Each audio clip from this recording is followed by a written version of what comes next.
तो एक बार फिर से आपको बता दें कि कांग्रेस पार्टी ने प्रधानमंत्री के राष्ट्र को संबोधन के बाद क्या पलटवार किया। सरकार की लापरवाही से कई जाने गई हैं, पवन खेड़ा कह रहे हैं। कांग्रेस पार्टी के वरिष्ठ नेता हैं।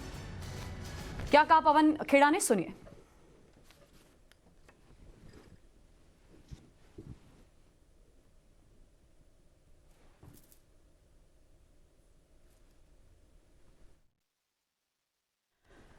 पवन खेड़ा क्या कह रहे हैं ये भी हम आपको सुनाएंगे। जिन्होंने अपनों को खोया उनका अपमान ये कांग्रेस पार्टी कह रही है। कांग्रेस पार्टी कह रही है सरकार की लापरवाही से बहुत लोगों की जान चली गई। सरकार की लापरवाही से बहुत लोगों की जान चली गई। कांग्रेस पार्टी का यह कहना है कि ये उन लोगों का अपमान है जिन लोगों ने अपनों को कोरोना काल में खोया है। क्या कहा पवन खेड़ा ने, सुनिए।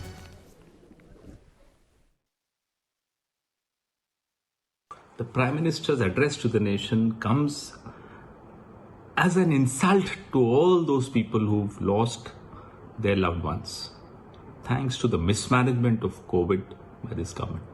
He should have apologized to the country.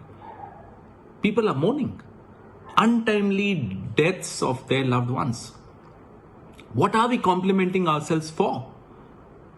In the entire world, there are 2 countries with 100 million plus population. And we are on number 2 in providing 100 million doses. So in a class of 2 students, we are on number 2, and what are we celebrating?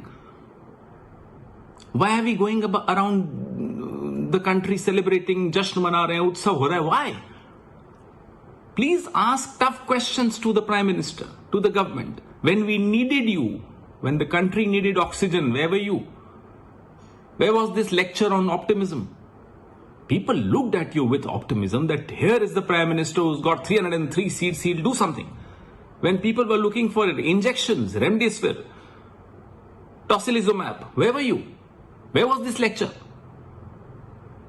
Please spare this country from your fake optimism. The only optimism one sees is in the coffers of the BJP.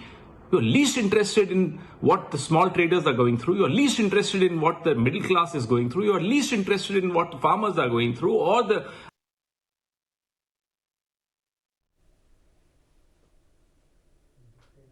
तो पवन खेड़ा को आप सुन रहे थे। उन्होंने कहा कि सरकार की लापरवाही से कई जाने गई हैं।